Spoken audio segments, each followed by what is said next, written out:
Immigration कार्यालय सोनौली में कार्यरत काउंटर ऑफिसर द्वारा थाना सोनौली पर यह सूचना दी गई कि वह दिनांक 16/8/26 को जब वो अपने इमिग्रेशन काउंटर पर कार्यरत थीं तो एक थाई महिला जिनका नाम चोन चुती चिराफट है, इमिग्रेशन की प्रक्रिया पूर्ण करने हेतु काउंटर पर आईं।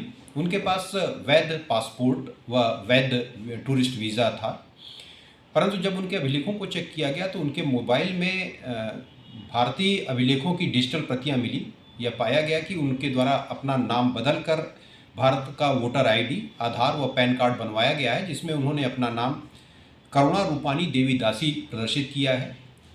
काउंटर अफसर द्वारा दी गई तहरीर के आधार पर थाना सोनौली पर मुकदमा अपराध संख्या 77/26 अंतर्गत धारा 319(2), 336(3), 338 व 340(2) BNS पंजीकृत कर अग्रेतर विधिक कार्रवाई करते हुए उन्हें माननीय न्यायालय के समक्ष प्रस्तुत किया जा रहा है। अन्य एजेंसियों द्वारा उनसे पूछताछ की जा रही है।